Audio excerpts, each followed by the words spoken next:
Puji Tuhan, bisa ditayangkan.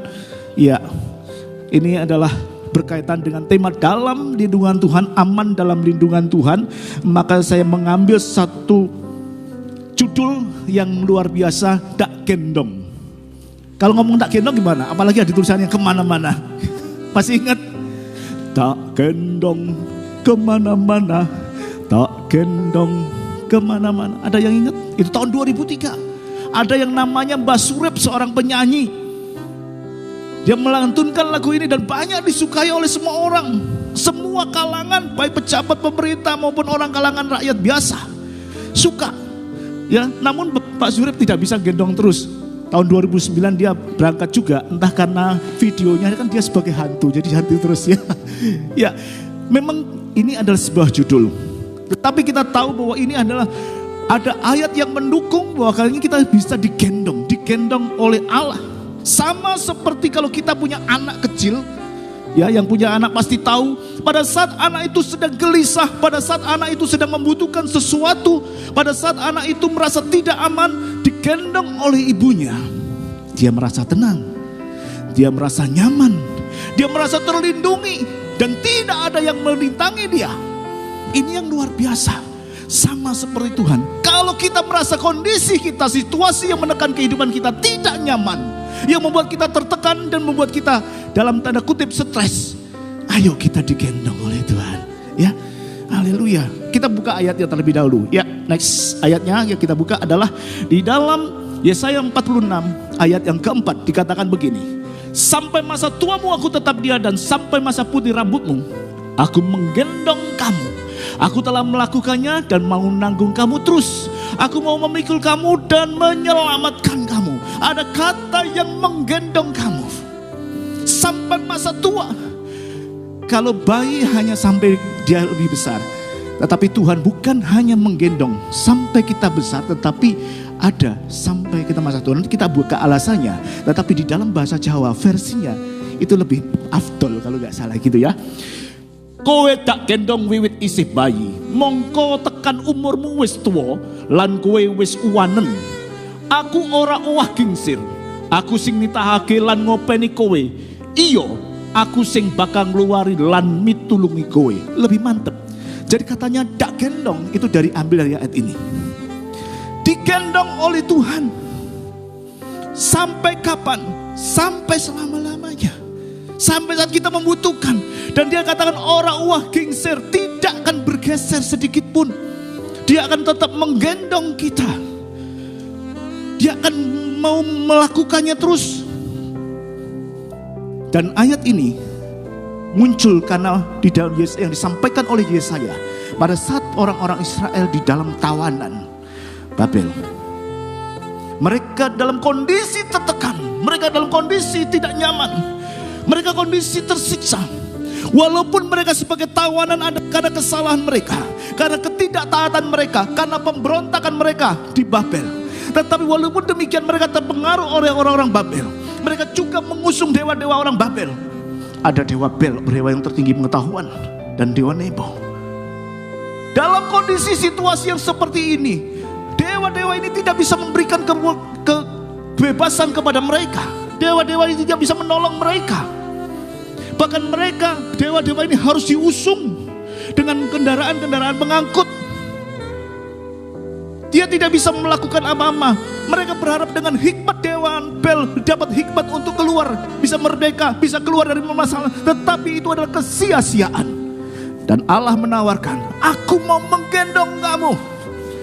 Tinggalkan semua Bel, aku tidak perlu digendong seperti dewa-dewa itu. Aku mau mengangkat kamu. Aku mau memulihkan kamu. Allah sanggup menggendong, Allah sanggup memulihkan, Allah sanggup mengangkat. Tidak seperti dewa-dewa kesia-siaan yang dipegang oleh orang-orang Israel pada waktu di dalam tawanan Bel. Itu menjadi bagian kita. Seringkali kita memegang yang sia-sia. Seringkali kita memegang hal-hal yang tidak berfaedah dan melupakan Allah semesta alam yang dikatakan dalam Mazmur itu sebagai Allah yang maha tinggi, Allah yang maha kuasa. Nanti kita akan baca Bapak Ibu Saudara. Terus, mengapa kita digendong? Mengapa kita mau digendong? Ya, Kita mau digendong, kalau kita tadi saya ilustrasikan sebagai bayi. Bayi itu akan digendong pada saat dia membutuhkan, ya, sampai dia memiliki pertumbuhan. Tetapi kalau bayi itu sudah gede, gak mungkin digendong sama ibunya. Ada yang menggendong bayinya sampai usia 5 tahun, 6 tahun, atau bahkan 14 tahun masih digendong, gak ada. Bayi itu digendong karena dia tidak berdaya. Bayi itu digendong karena dia memerlukan kasih sayang ibunya. Bayi itu memerlukan perlindungan ibunya, makanya dia gendong. Tetapi kalau dia sudah merasa bisa, dia sudah merasa bisa melakukannya sendiri, mencukupi kebutuhan sendiri, bertanggung jawab pada diri sendiri, tidak mungkin akan digendong oleh ibunya. Salah kita sendiri. Kita merasa sudah bisa eksis sendiri tanpa Tuhan. Kita bisa. Dari dulu Tuhan gak kelihatan. Dari dulu sampai sekarang Tuhan mana? Saya bisa mencari nafkah, saya memiliki kekayaan. Itu semua adalah hasil karya saya sendiri. Saya membuat semuanya indah. Saya memiliki segalanya, itu kekuasaan saya punya. Kalau kita merasa seperti itu dan oleh ego kita, maka Tuhan juga gak akan menggendong. Karena Tuhan mau menggendong itu karena ada keterbatasan, ada kelemahan kita. Ada kelemahan kita. Rasul Paulus adalah rasul yang besar, rasul yang luar biasa, dengan memiliki banyak kelebihan, bahkan pengetahuan yang luar biasa. Kalau saya katakan dia orang-orang yang wah, brilian banget. Ada alasan bagi dia untuk bermegah. Ada alasan bagi dia untuk menyombongkan diri karena tidak ada yang menyamai dia. Hikmatnya, ahli Tauratnya, tidak ada yang menyamai dia. Tetapi dengan kejujuran dalam 2 Korintus 12 ayat 7-9 dia mengatakan, aku ini ada duri, sehingga aku tidak bisa meninggikan diri. Supaya jangan aku meninggikan diri, diulang 2 kali. Ada duri dalam dagingnya, dia meminta kepada Tuhan untuk melepaskan duri itu, tetapi tidak pernah diberikan. Tuhan mengatakan, cukuplah kasih karunia bagimu, sebab justru dalam kelemahan kuasaku menjadi sempurna. Paulus tidak bisa untuk memegahkan diri. Di dalam segala kelebihan yang dimilikinya, ada kekurangan, ada keterbatasan. Ada keterbatasan yang dia miliki, sehingga dia minta Allah selalu menopang kehidupannya. Dia meminta kasih karunia Allah untuk menghadapi segala tantangan hidup, rintangan hidup. Dan kita tahu setiap orang punya kelemahan dan kelebihan. Jangan sampai ada kekurangan membuat kita minder. Jangan sampai ada kekurangan membuat kita merasa rendah diri. Jangan sampai membuat ada kelemahan kita merasa minta dikasihani. Satu sisi. Di sisi kedua, jangan sampai ada kelebihan kita sombong. Makanya Paulus mengatakan, jangan sampai aku meninggikan diri. Karena Allah tidak menyukai orang yang tinggi hati, meringgikan diri. Kita punya kelemahan yang kita warisi. Nobody's perfect gitu ya, Dok ya. Next. Semua orang mempunyai kelemahan. Next. Semua orang mempunyai kekurangan. Dan apapun yang kekurangan yang sampai menjadi penghalang, ada keterbatasan secara fisik, ada keterbatasan mungkin secara finansial, pendidikan, atau emosional. Secara fisik mungkin kita bukan orang yang sempurna, penyandang disabilitas. Mungkin ada penyakit yang belum bisa disembuhkan. Sampai saat ini kita merintah Tuhan, tolong sembuhkan, tetapi tidak sembuh-sembuh. Ada keterbatasan, kekurangan secara ekonomi. Kita bukan orang yang mampu, kita bahkan dalam kekurangan. Dia minta Tuhan berkati aku, cukupkan aku. Tetapi bagaimanapun Tuhan, sampai saat ini kondisiku masih begini. Atau karena ada keterbatasan pendidikan. Bukan seorang yang berpendidikan tinggi, sehingga untuk cari kerjaan juga susah. Atau karena ada emosional, ada kepahitan, ada sesuatu yang membelenggu kita, sehingga kita tidak bisa beranjak dalam kehidupan kita. Mari kita datang kepada Tuhan. Tuhan, gendong aku, angkat aku dalam segala kelemahanku, dalam segala kekuranganku. Tuhan benci orang-orang yang tinggi hati, ya. Kita tidak bisa bermegah. Kalau kita bermegah, Paulus katakan, marilah kita bermegah di dalam Tuhan.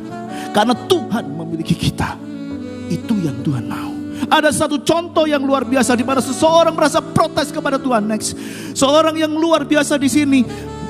Kita bisa melihat Gracia Epitania. Seorang yang terlahir buta. Seorang gadis yang terlahir buta dengan cacat. dia banyak kekurangan. Bahkan sang ayah mengatakan, tidak adil Tuhan itu. Anakku yang perempuan buta dari lahir, tidak bisa melakukan apa-apa. Dia berontak kepada Tuhan. Namun di dalam pertumbuhan gadis kecil ini, dia semakin percaya diri, memiliki bakat yang luar biasa memain musik. Sehingga lahirlah satu pujian yang bisa menginspirasi banyak orang. Walau ku tak dapat melihat semua rencanamu Tuhan. Suaranya rada enak gitu ya. Ojo diguyu talah. Aku semangat diguyu. Di sisi ini ada satu lagu yang mengubahkan ayahnya, yang membuat ayahnya berbalik, memandang Tuhan sebagai Allah yang dahsyat dan luar biasa. Membuat ayahnya bertobat kembali kepada Tuhan. Dan lagu ini bisa menginspirasi banyak orang. Dan kita pun juga memandang Tuhan yang luar biasa dalam kehidupan kita.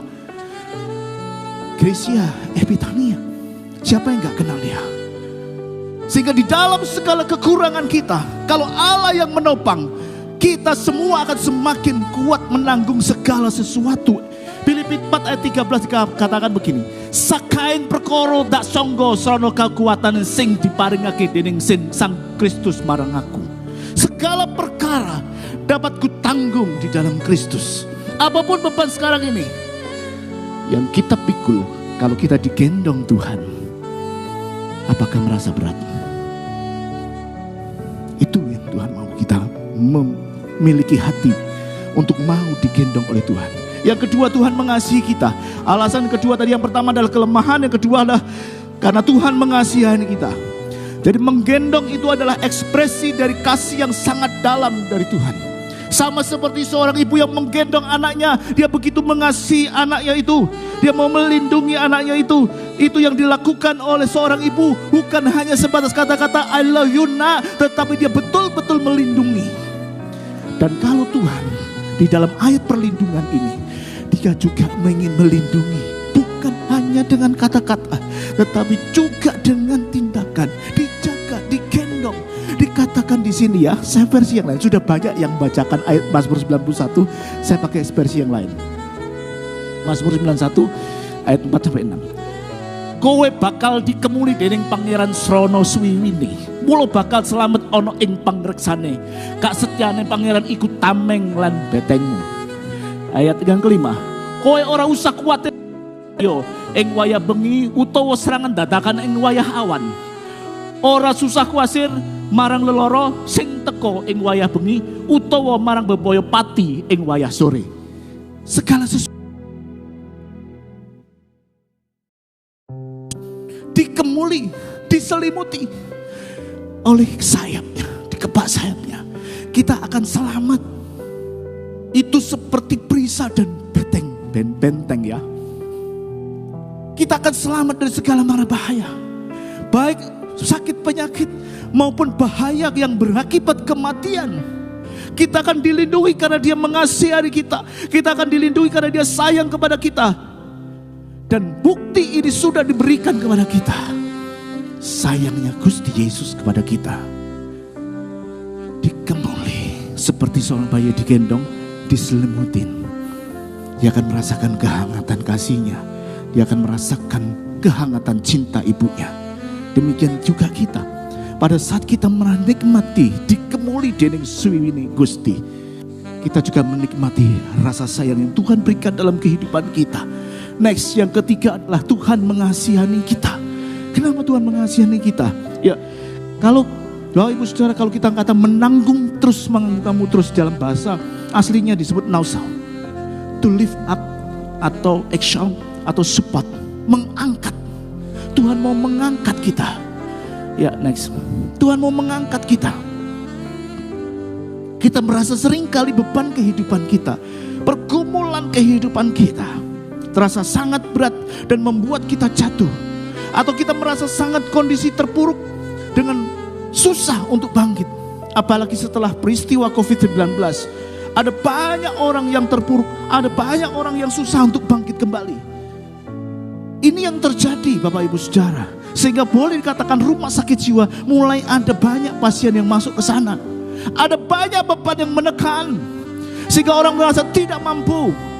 Dan itulah ya kenapa Tuhan mengatakan, aku mau mengangkat kamu. Bukan masalah jatuhnya, tetapi bagaimana kamu bisa bangkit kembali dan berdiri kembali dengan penuh iman.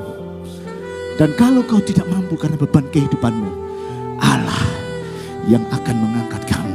Ada satu cerita yang menarik sini yang diberikan oleh Margaret Fishback Power, guru sekolah dasar Kristen untuk anak-anak Indian di Kanada. Dia menceritakan sebuah ilustrasi bagaimana dia berjalan di pantai, menyusuri pantai. Dikatakan hari-hari yang luar biasa dia lalui bersama dengan Tuhan. Di saat suka, di saat bahagia, dia melihat bercanda-gurau dengan Tuhan. Dan dia melihat ada 2 jejak kaki. Dia melihat ada 2 pasang jejak kaki di sepanjang pantai itu. Dan dia melihat luar biasa. Tetapi begitu terkejutnya dia, pada saat dia tersendiri, dia mengatakan, kenapa harus ada jejak kaki 1 saja? Pada saat kemudian dia melihat ada 2 jejak kaki lagi, dia merasa menikmati kebahagiaan. Suatu ketika dia merasa sendiri lagi dan dia merasa kok hanya ada 1 jejak kaki. Kemudian lama-lama dia protes kepada Tuhan, Tuhan mengapa kalau aku amati di dalam perjalanan sepanjang hidupku, dikala-kala aku saat menderita, dikala aku saat tertekan, dikala aku saat sangat membutuhkan Engkau, kenapa Engkau meninggalkan aku? Di saat aku membutuhkan pertolonganmu, kenapa Engkau tidak tampak? Di saat aku memanggil menyeru namamu, kenapa Engkau hilang? Dia berprotes kepada Tuhan, kenapa menjadi seperti ini? Dan jawaban Tuhan terletak di sini. Anakku, engkau sangat berharga di mataku. Aku sangat mengasihi engkau, dan aku tidak akan meninggalkan engkau. Pada waktu engkau dalam bahaya dan dalam penderitaan, engkau hanya melihat sepasang jejak kaki saja. Karena pada waktu itu, aku yang menggendong engkau. Ini luar biasa. Di saat kita sendiri, di saat tidak ada orang lain yang mau memperhatikan kehidupan kita, di saat orang lain serasa jauh, meminta pertolongan ke sana sini, serasa butuh, dan Tuhan serasa meninggalkan kita, tetapi jawaban Tuhan yang luar biasa, aku menggendong engkau. Apakah kita bisa melihat itu? Apakah kita bisa menikmati itu? Hanya dengan kacamata iman kita bisa melihatnya. Padahal kita tahu seorang Margaret ini, dia seorang yang pendek, hanya 147 cm untuk ukuran orang Kanada. Dia katakan, mengapa? Dan Tuhan menjawabnya, ada waktunya untuk kita bangkit, dan Tuhan berkuasa untuk membuat kita bangkit. Ada waktunya Tuhan berkuasa untuk meninggikan kita dengan caranya yang ajaib, dengan kuasanya. Kejatuhan bukan dari akhir semuanya, tetapi bagaimana kita bisa bangkit kembali, itu yang Tuhan tunggu. Kalau engkau tidak mampu, aku mau mengangkat kamu, aku mau menggendong kamu. Itu Tuhan mau. Jadi jangan merasa terpuruk dan ditinggalkan, karena Tuhan mau menggendong saudara. Bapak ibu saudara, kadangkala seorang bayi itu tidak mau digendong. Yang punya bayi pasti tahu. Dia meronta, gak mau digendong. Dia menolak digendong mamanya. Walaupun itu dalam kondisi yang sangat berbahaya. Di jalan besar sekalipun misalnya, aku gak mau digendong, aku mau jalan sendiri. Padahal di jalan raya itu banyak lalu lintas yang melewatinya. Mungkin juga dia tidak mau digendong, ada binatang-binatang seperti anjing misalnya, angsa misalnya, yang bisa membahayakan anak kecil itu. Tetapi anak kecil itu tidak mau digendong. Ada ancaman tapi tidak mau digendong. Dia menolak digendong. Seringkali kita juga begitu, Max. Digendong itu satu pilihan. Seringkali kita menolak untuk digendong oleh Allah. Seringkali kita tidak mau digendong oleh Allah. Karena bahwa aku bisa jalan sendiri, Tuhan. Aku bisa mengatasi masalahku sendiri, Tuhan. Aku punya ego. Seringkali kita menolak digendong Tuhan karena kita merasa mampu untuk melakukannya sendiri, seperti anak kecil ini yang tidak mau digendong oleh ibunya. Mungkinkah seperti itu? Atau kita tidak tahu bahaya yang akan mengancam kita kalau menolak gendongan? Kita tidak bisa mengatasi, seolah-olah hanya bisa mengatasi saja. Tidak mengerti, tidak mengetahui. Jadi parah kalau kita juga seperti itu. Ketahuilah kita butuh Tuhan. Kita membutuhkan Dia. Dan saya katakan digendong ini adalah satu pilihan. Saya kaitkan dengan di Mazmur 91. Kalau dipetakan itu ayat 1-2 merupakan ajakan. Kalau judulnya kan dalam lindungan Allah yang Maha Tinggi, itu memang semuanya tergantung di sana. Tetapi kalau di dalam dipilah-pilah, di situ ada ajakan di ayat 1 dan 2. Nanti kita bahas di ayat 1 saja, di ajakan saja. Berupa ucapan peneguhan yang banyak kita baca. Kemudian yang keempat janji keselamatan yang ketiga janji keselamatan yang hanya diterima dengan mengenal nama Allah yang digambarkan sebagai Allah yang Maha Tinggi dan Allah yang Maha Kuasa. Allah yang Maha Tinggi dan Maha Kuasa. Dan Mazmur 91 seringkali dipakai sebagai ayat yang didengungkan pada zaman Covid yang lalu. Ya, saya menyanyikan, memazmurkan ini jauh sebelum itu. Waktu zaman gereja masih di sini ada pelajaran doa, Mazmur 91 ini menjadi bagian yang diucapkan. Sehingga sebelum itu terus diucapkan, ya sampai sekarang masih mengucapkannya. Dan kami menyebutkan lengkap dengan nama-nama Allah yang ada di dalamnya, yaitu yang merujuk kepada Allah yang Maha Tinggi, El Elyon, Allah yang Maha Kuasa, El Shaddai, Tuhan Yahweh, dan Allah Elohim. Kami mengucapkan lengkap. Nah oke, kita kembali kepada digendong adalah sebuah pilihan. Ada ajakan di ayat 1 yang dikatakan begini, orang yang duduk dalam lindungan yang Maha Tinggi dan bermalam dalam naungan yang Maha Kuasa. Bukan orang yang mendudukkan diri, ya, bukan didudukan maksud saya. Tetapi orang yang mendudukkan diri, dia mau di bawah lindungannya. Dia yang berjalan dalam naungan yang Maha Kuasa. Itu adalah pilihannya sendiri. Dikatakan di ayat ini, bukan Allah mendudukkan dia. Bisa dipahami maksud saya? Jadi bukan Allah yang menaruh di dalam lindungannya, tetapi pilihan ajakan. Kenapa? Orang yang duduk dalam lindungan Maha Tinggi, berarti semua orang, siapapun yang mau duduk di dalam lindungan yang Maha Tinggi. Siapapun saudara yang mau dalam lindungan naungan yang Maha Kuasa, yang bermalam di dalamnya, akan mendapatkan apa yang di ayat selanjutnya. Jadi bukan didudukan, bukan ditempatkan, tetapi Allah meminta siapapun juga, ayo datang ke sini, tak gendong. Itu saudara, artinya adalah pilihan. Tergantung saudara mau atau tidak. Tergantung saudara mau merendahkan diri untuk datang digendong oleh Allah atau tidak. Tergantung saudara mau merendahkan diri untuk mau diangkat Allah atau tidak. Sehingga kita bisa memahami, kalau kita mau digendong, ada keselamatan, ada janji, ada sesuatu yang biasa diberikan kepada kita. Dan itu ada satu tahapan-tahapan yang diberikan kepada kita. Mulai dari penyertaan, Allah menyertai kita di setiap langkah kehidupan kita. Yang kedua, dia meluputkan, kalau kita baca semuanya, dari menyertai, disertai. Kemudian yang kedua, diluputkan dari segala mara bahaya, dari segala panah api, dari segala sesuatu. Dan yang ketiga adalah diangkat, dimuliakan, diperlengkapi bagi mereka yang mengenal nama Allah. Jadi digendong itu adalah satu pilihan hidup. Siapapun boleh, bukan didudukkan, tetapi merupakan ajakan. Seperti anak tadi yang tidak mau digendong, demikian juga kita. Mari kita meresponi panggilan itu dengan baik, Bapak Ibu Saudara. Jangan sampai menolak untuk panggilan itu. Dan setiap orang bebas untuk memilih, mau menerima atau menolak. Seorang bebas memilih untuk menerima dan mengikuti Allah, digendong Allah, atau dia menolak untuk berjalan sendiri dengan mengesampingkan segala bahaya seperti tadi, dengan ketidaktahuannya, dengan keegoismenya. Tetapi di sini Allah mau kita untuk menerima gendongannya. Ya, Allah mau seperti itu karena memang itu hidup adalah pilihan. Next, saya terus. Hidup itu adalah satu pilihan. Dikatakan dalam Ulangan 30:19, aku memanggil langit dan bumi menjadi saksi terhadap kamu pada hari ini. Kepadamu kuperhadapkan kehidupan dan kematian, berkat dan kutuk.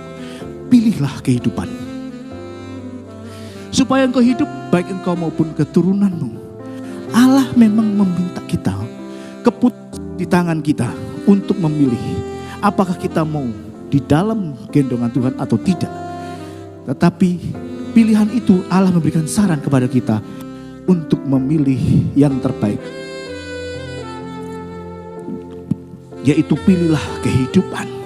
untuk memilih kehidupan. Dalam bahasa Jawa saya katakan begini, saiki kowe milih seneng urip apa seneng mati, berkah apa paukuman, langit lan bumi tak dadi seksi ing matase keputusanmu. Milih urip. Milih urip. Allah mau kita memilih kehidupan, mau digendong oleh Tuhan. Jangan menolak karena ketidaktahuan kita. Karena hidup ini adalah sesuatu yang penuh dengan pilihan-pilihan. Sejak kecil kita juga diperhadapkan kepada pilihan-pilihan. Mau sekolah di mana, mau menurut orang tua, mau rajin belajar atau tidak, itu pilihan. Bahkan sampai dewasa pun kita diperhadapkan kepada pilihan-pilihan. Mau menikah kita tahu siapa jodoh kita.